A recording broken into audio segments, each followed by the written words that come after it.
Okey, Belanjawan 2023 yang disifatkan secara umumnya sebagai menyeluruh dan yang paling penting adalah seimbang, merangkumi semua dan antara ibu tumpuan adalah bagi memperkasakan luar bandar. Dan kalau kita boleh kongsikan sedikit, peruntukan diberikan sebanyak 11 bilion ringgit kepada Kementerian Kemajuan Desa dan Wilayah KKDW menunjukkan keprihatinan kerajaan terhadap 8.1 juta penduduk desa. Dalam masa yang sama, ini memperlihatkan juga peningkatan dari segi jumlah iaitu sebanyak 500 juta ringgit berbanding tahun 2022. Okey, untuk bercakap lebih lanjut berkenaan perkara itu secara eksklusif pada pagi ini kita bersama dengan Yang Amat Berhormat Datuk Seri Dr. Ahmad Zahid Hamidi, Timbalan Perdana Menteri, juga merangkap Menteri Kemajuan Desa dan Wilayah. Apa khabar Datuk Seri? Alhamdulillah. Terima kasih bersama kami.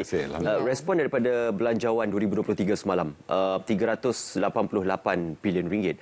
Ia digambarkan sebagai satu bajet mengembang ataupun expansionary budget. Jadi mungkin permulaan ini apakah mungkin respon daripada Yang Amat Berhormat Datuk Seri sendiri? Assalamualaikum warahmatullahi wabarakatuh. Sebelum saya respon terhadap bajet, izinkan saya untuk mengucapkan tahniah kepada sahabat saya, saudara Suhaimi Sulaiman, yang telah dilantik sebagai ketua pengarah di Jabatan Penyiaran ini. Beliau mempunyai pelatar belakangan yang sangat kukuh dalam bidang media elektronik khususnya. Namun di dalam bajet ini saya lihat ada suatu anjakan yang cukup jelas. Yang Amat Berhormat Perdana Menteri selaku Menteri Kewangan telah menggarisbawahi beberapa isu yang sangat contemporary berdasarkan kepada kehendak semasa. Ianya memperlihatkan bahawa di dalam kekangan kewangan dengan keberhutangan yang sangat tinggi, di mana kita lihat bukan sahaja hutang langsung tetapi tanggungan jaminan hutang sebanyak 1.5 trilion ringgit adalah satu jumlah yang sangat luar biasa, yang sangat membebankan. Ini disebabkan oleh tanggungan yang terpaksa dibuat oleh kerajaan sekarang atas beberapa kepincangan pentadbiran kerajaan terdahulu dalam tempoh satu penggal apabila kita mendapat 3 orang Perdana Menteri yang berbeza. Dalam keadaan inilah Yang Amat Berhormat Datuk Seri Anwar dan rakan-rakan kabinet mula melihat bahawa beberapa fokus baru harus ditentukan supaya terdapat keseimbangan di antara atap genting dengan atap rembia. Artinya mereka yang berada dalam T20 dengan M40 dan juga kumpulan B40, di mana supaya jurang perbezaan ini tidak terlalu ketara. Dan kita juga lihat bahawa antara pendapatan dan juga perbelanjaan dalam bajet ini jurang dikurangkan daripada jurangnya yang luas itu, iaitu 5.6% kepada 5%, dan insya-Allah dalam bajet untuk tahun hadapan jurang itu mungkin boleh dikecilkan lagi. Yang penting ialah bagaimana semua peruntukan belanjawan yang disalurkan kepada kementerian, jabatan dan agensi dapat dipergunakan dengan efektif. Artinya dalam istilah ekonomi ialah cost effectiveness, dan juga bagaimana bukan hanya dari segi peratus perbelanjaan yang telah dan akan dibelanjakan yang dipanggil sebagai output, tetapi bagaimana outcomes perbelanjaan itu yang dapat kekumpulan sasaran khususnya rakyat dapat merasakan perbelanjaan ini adalah perbelanjaan yang dapat digunakan oleh mereka secara efektif. Okey, dalam masa yang sama tumpuan diberikan bagi kemajuan luar bandar itu sendiri untuk merapatkan jurang di antara bandar juga luar bandar. Jadi kalau kita boleh kongsikan sedikit juga Datuk Seri berkaitan dengan apa yang telah dilakukan sebelum ini dan semasa dan menggunakan bajet yang sedia ada itu untuk kemajuan bagi penduduk di luar bandar khususnya. Saya amat yakin bahawa kita jangan harus melakukan gegaran. Artinya I don't want to rock the boat. Pada hemat saya, dasar yang sedia ada cukup baik. Yang perlu kesinambungan. Dan mana-mana kekurangan dan kebincangan kita perbaiki. Jangan lakukan blame game kepada mana-mana pihak, khususnya menteri-menteri sebelum itu. Yang penting rakyat jangan dimangsakan. Kumpulan sasaran 8.1 juta penduduk desa jangan pernah dijadikan sebagai bahan uji atau bahan uji kaji. Mereka sangat memerlukan sesuatu yang baru kepada ke arah untuk membina kehidupan baru di desa, sebab kita tahu bahawa penduduk desa sebenarnya mengikut demografinya dulu 70%. Apabila Kementerian Pembangunan Negara dan Luar Bandar ketika kementerian ini mula diwujudkan dulu, 70% penduduk desa. Hakikatnya dalam keadaan terkini ianya hanya berada di sekitar 30%. Manakala selebihnya berada di kawasan pinggir bandar atau suburb dan kawasan bandar. Tetapi hakikatnya yang duduk di bandar sekarang ni pun asalnya daripada desa. Artinya berlaku penghijrahan yang disebabkan oleh peluang pekerjaan dan berlaku social, vertical dan horizontal mobility, artinya berlaku anjakan umpamanya seorang anak penyanyi yang menjadi host di sebuah rancangan umpamanya pasti ada kampungnya yang berasal dari kampung umum. Saya tidak menyentuh mana-mana dalam perkara ini. Hakikatnya kita ni asal daripada kampung. Jadi apabila di bandar, mentaliti kita harus kita perbandarkan. Jiwa kita, saya berpegang pada jiwa kita mesti Mekah. Mentaliti kita mesti New York. Artinya berlaku perimbangan dalam hal itu supaya terdapat satu perubahan yang sesegera mungkin dapat kita lakukan untuk kumpulan sasaran kita. Datuk Seri, semalam Datuk Seri menyebut berkenaan pertambah 500 juta peruntukan kepada Kementerian Kemajuan Desa dan juga Wilayah. Dan ini sudah pasti perlu untuk direkayasa oleh pihak agensi di bawah kementerian untuk memastikan setiap golongan sasar mendapat manfaatnya. Golongan pertama yang disebut oleh Datuk Seri semalam dalam sidang media adalah penoreh getah. Jadi bagaimana dalam perihal kepada golongan sasar ini dengan jumlah peruntukan tersebut dan juga peranan agensi, dalam masa terdekat ini kita akan dapat menyaksikan satu penambahbaikan kepada golongan sasar yang disebutkan? Ya, dengan tidak berhasrat untuk tidak menyentuh lain-lain jabatan atau agensi di bawah KKDW atau lain-lain badan di bawah kementerian yang lain. Untuk harga lantai getah telah dinaikkan daripada RM2.50 kepada RM2.70. Itu yang pertama. Yang kedua, BMT, bantuan musim tengkujuh, dulu RM600 dinaikkan pada RM800.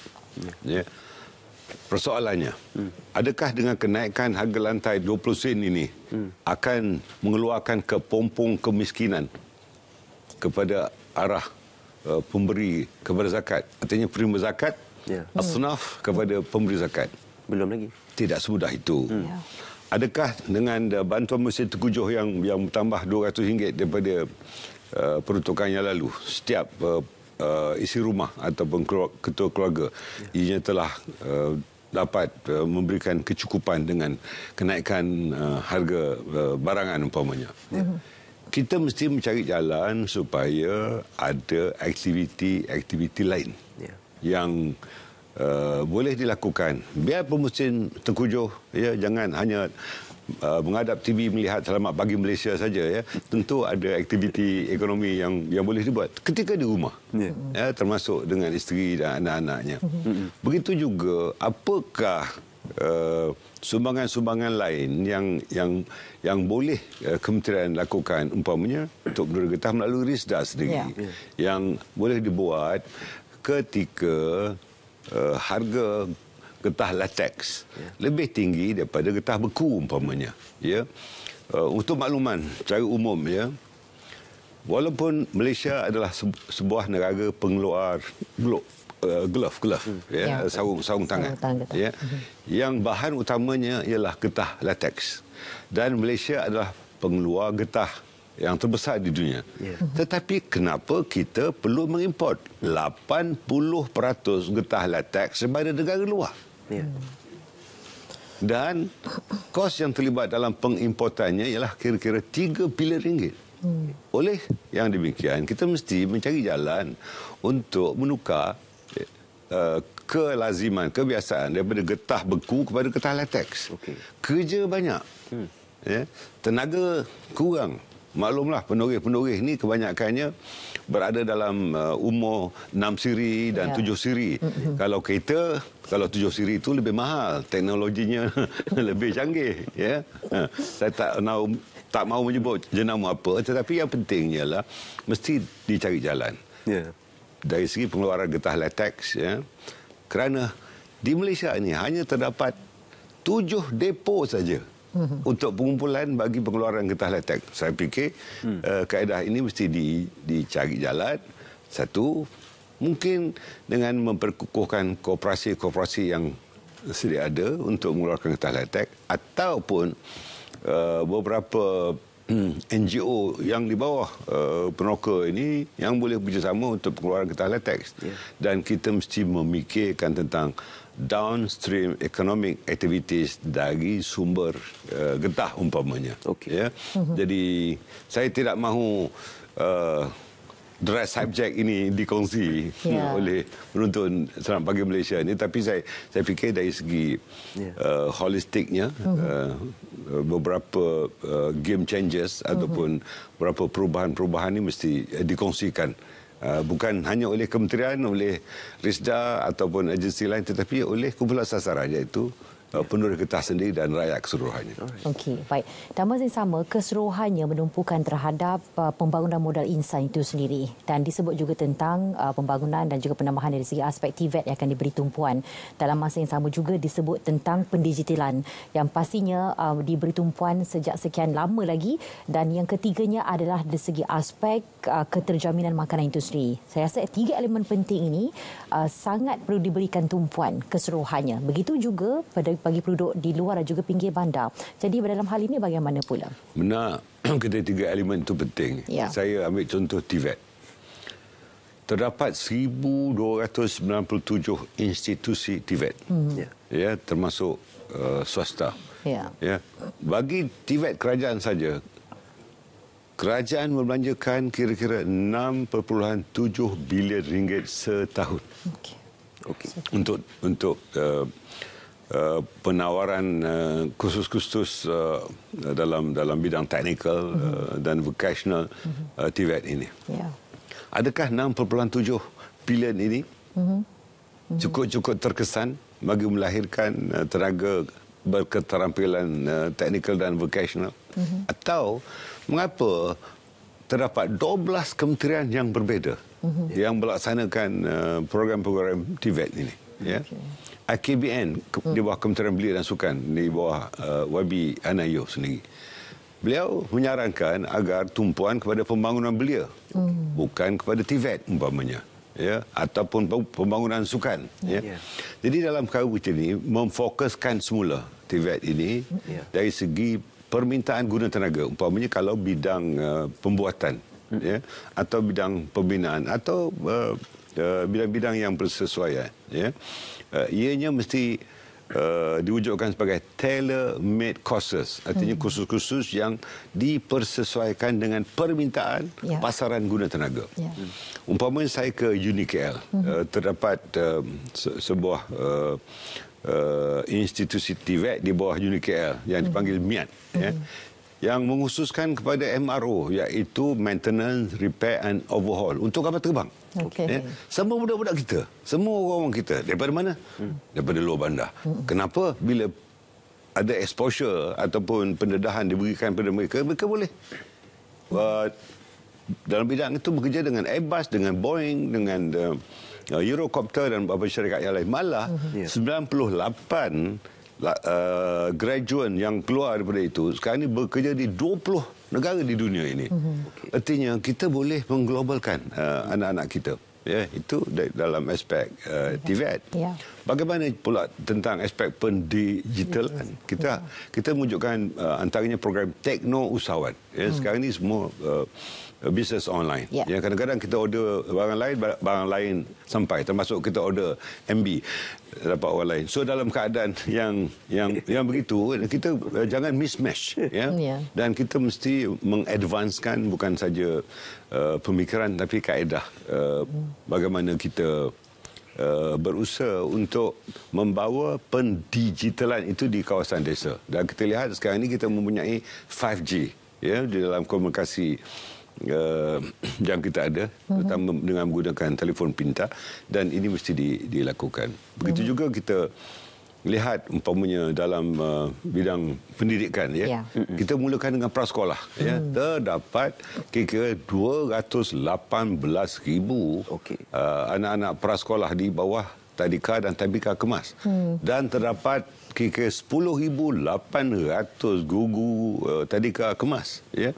Kita harus menukar kepada elemen-elemen baru, terutamanya dari segi menyuntik nilai-nilai kerohanian, spiritual injections of values, new values. Artinya kita ya tata negara, 3M, mengira, membaca, menulis itu penting ya, tetapi elemen kerohanian dari segi ibadah kita, as-salatu imaduddin, faman aqamaha faqad aqamaddin wa man tarakaha faqad haramaddin. Mendirikan sembahyang itu mendirikan agama, meninggalkan sembahyang itu beruntukkan agama. Jadi aspek-aspek solah dan ibadah yang lain ya, seperti penghafalan juzuk amma dan penghafalan surah-surah penting, Al-Mu, Ar-Rahman, kalau tidak pun Al-Kahfi yang panjang itu, ataupun surah Yasin yang lain-lain, supaya daripada peringkat awal ya, sebab daya ingatan anak-anak ini lebih kuat daripada daya ingatan kita. Jadi penghafalan itu di peringkat awal. Dan kajian membuktikan mana-mana pelajar yang telah menghafal 30 juzuk Al-Quran itu lebih senang memahami dan mendapat keputusan yang baik dalam mana-mana bidang yang diceburi, dan biasanya mereka di peringkat PT3 ketika itu dan sekarang SPM, kalau tidak 4 flat pun sekurang-kurangnya mereka mencapai CGPA-nya 3.5 and above. Ada juga TVET Hafiz yang akan diperkenalkan. Dalam perihal ini, atas kapasiti Majlis TVET Kebangsaan, semalam dalam Belanjawan 2023 diumumkan caruman RM600 melalui perkeso kepada majikan yang menggaji graduan-graduan TVET. Cuma persoalannya ini, apabila intervensi kerajaan berlaku dalam urusan penggajian graduan TVET ini, apakah masih ada pandangan skeptikal yang menyatakan bahawasanya graduan TVET ini dianggap majikan sebagai graduan kelas kedua? Itu persepsi ya. Sebenarnya untuk UniKL sendiri ya, kebolehpasarannya ya 98.4%.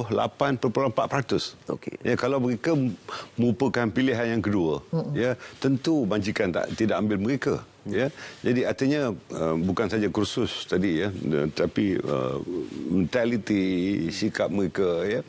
Dan terkait dalam TVET tahfiz ya, kini telah ada 3 tahfiz yang kita TVET-kan atau kita tahfizkan TVET kita ya. Artinya pelajar-pelajar mak tahfiz ya, yang sama ada tasmi' tashih ya, yang disyahadahkan itu telah 30 juzuk umpamanya, mereka ambil bidang technical dan vocational. Bukan sekadar itu ya, yang tidak ada SPM kita sijilkan. Selepas itu kredit transfer untuk didiplomakan. Mana-mana yang berminat untuk menjalankan pelajaran kita ijazahkan ya, melalui UniKL. Dan kalau mereka mahu lagi tinggi ke peringkat sarjana dan doktor falsafah, artinya jangan pernah pandang rendah kepada keluaran TVET ataupun keluaran daripada universiti atau universiti kolej TVET ya. Mereka ini sebenarnya terlihat sebagai pelaksana kepada blue collar job. Ya, tetapi sebenarnya pendapatan mereka, gaji mereka lebih tinggi daripada white collar job. Dan dalam hal ini saya fikir kita lupakan perbezaan-perbezaan ini. Yang penting kita mesti mencari titik pertemuan. Bahawa soal humanities, soal kemanusiaan mesti diselarikan dengan soal profesional, technical dan juga vocational.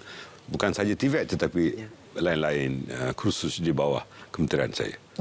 Okey, dan kita menyentuh juga tentang aspek keterjaminan makanan, mana di bawah pertanian dan juga penternakan. Bagaimana ini juga akan diberikan tumpuan, terutama sekali apabila membabitkan tentang belanjawan 2023 yang telah pun dibentangkan semalam.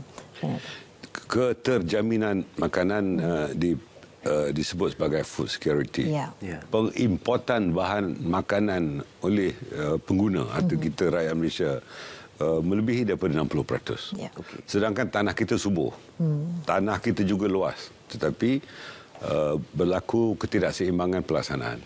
Maka agensi-agensi bukan saja di bawah kementerian saya seperti Faircla, Risda, Ketengah, Kesedah, Kedah, Perdak, Kejora dan beberapa tanah wilayah di Sarawak dan Sabah juga akan dimobilisasikan. Ini dengan kerjasama Felda umpamanya, atau dengan kerjasama syarikat-syarikat perladangan swasta untuk kita lakukan pencantuman synchronization program Untuk itu umpamanya dari segi lembu pedaging umpamanya atau lembu tenusu umpamanya kita mempunyai potensi yang besar kerana keluasan tanah yang dipanggil sebagai underutilized ataupun unutilized land, maknanya yang tanah yang kurang digunakan ataupun tidak digunakan langsung. Ada terdapat masalah perundangan, iaitu tanah warisan, tanah adat dan sebagainya. Itu kita akan meminta kerjasama kerajaan-kerajaan negeri dan pihak pewaris untuk menyelesaikannya. Yang penting penyelarasan ini mesti dilakukan. Dan mungkin terdapat pengurangan pengeluaran padi umpamanya.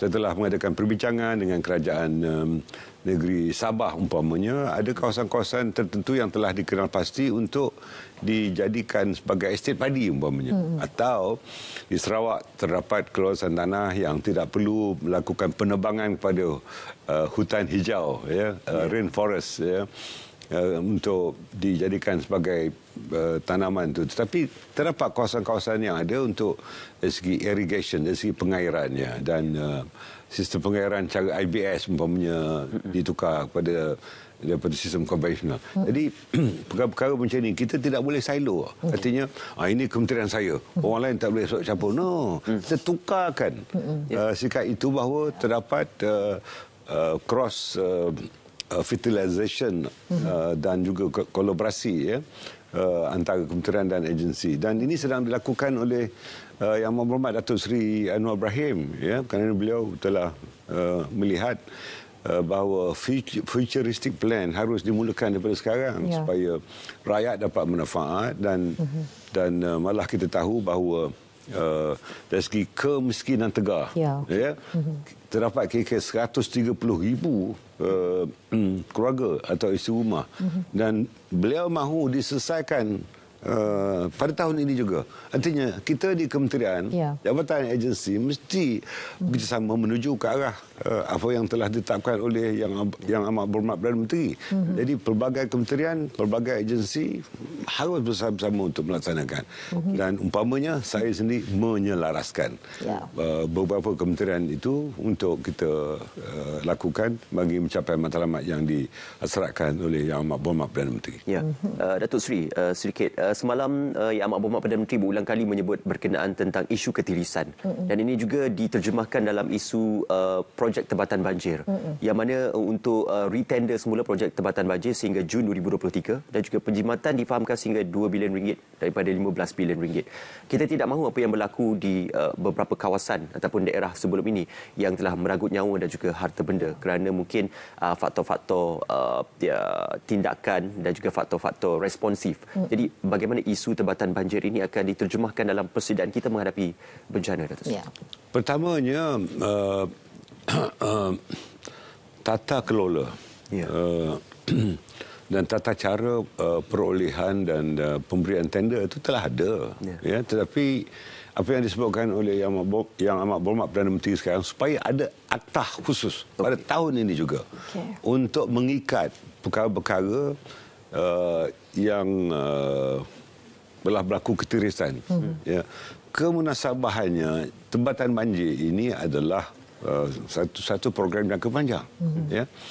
Apa yang disebut oleh Yang Amat Berhormat Perdana Menteri, ya, pengurangan ya, daripada 15 bilion kepada 13 bilion, artinya kerajaan melakukan penjimatan 2 bilion. 2 bilion ini boleh digunakan untuk lain-lain projek dan pembangunan.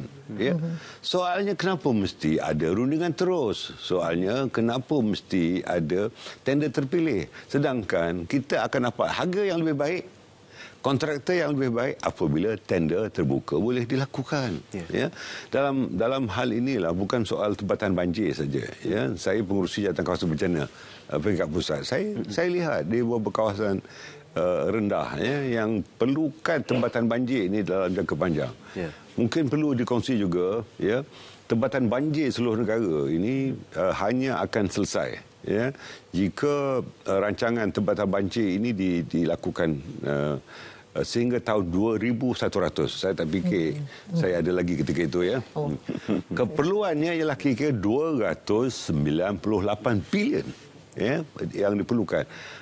Oleh sebab itu kenapa perlu Gopoh? Ya. Rancang elok-elok sebab Malaysia ini adalah kawasan-kawasan muka bumi yang kebanyakan yang berlaku banjir, terutama banjir Temenung. Ya. Tanah kita ni berada di bawah paras laut.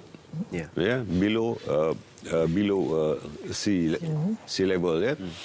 Jadi dalam keadaan itu, ya, kajian telah dilakukan oleh JPS untuk melihat keperluan keseluruhannya. Ya.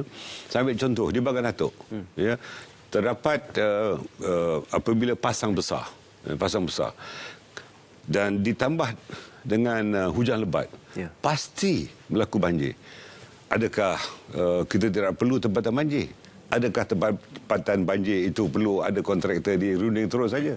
Ni kajian ini mesti dilihat bukan saja dari segi teknikal, tetapi dari segi kebolehan, kemampuan kontraktor itu, bukan hanya dari segi keuntungan yang dimasukkan oleh Yang Amat Berhormat Perdana Menteri, kerana ya, surat setuju terima telah diberikan kepada kontraktor, komisen telah diberikan, projek belum dijalankan, duit rakyat telah dibelanjakan. Jadi perkara-perkara yang beginilah yang boleh lihat.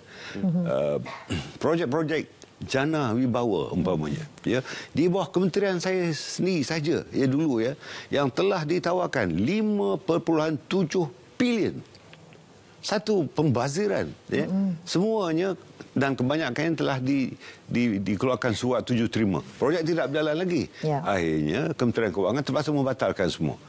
Dan apabila komisen ya telah diberikan oleh kontraktor ini pada pihak-pihak tertentu ya, dan projek tidak dijalankan, siapa yang rugi? Kontraktor rugi. Dan pada waktu yang sama, kontraktor yang perbolehi mungkin tidak memenuhi ya, benchmark atau penanda arah tertentu bagi pelaksanaannya. Artinya apa? Kita khawatir jika soal berapa banyak keuntungan, berapa banyak komisen menjadi keutamaan daripada soal bagaimana projek-projek itu dapat dirasakan dengan segera oleh rakyat, dan jangan lupa kualitinya.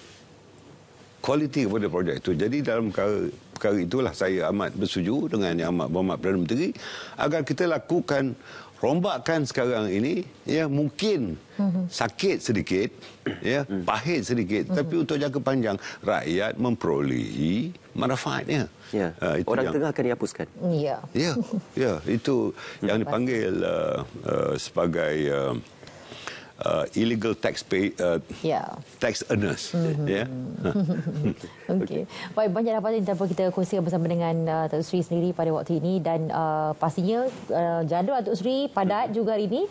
Mana selepas ni difahamkan Datuk Seri akan bersama dengan rakan-rakan kita di Nasional FM. Jadi jangan lupa untuk dengarkan juga dapatannya di sana nanti, dan kita ucapkan terima kasih kepada Yang Berhormat Datuk Seri Dr. Ahmad Zahid Hamidi, Timbalan Perdana Menteri dan Menteri Kemajuan Desa dan Wilayah bersama kita pada waktu ini. Terima kasih sekali Datuk Seri. Terima kasih banyak. Terima kasih Datuk Seri. Datuk Seri. InsyaAllah. Baik, kita nak ke Cerita Pagi Sabah dan kita akan berjadah seketika untuk memberikan laluan ke Cerita Pagi Sabah. Silakan.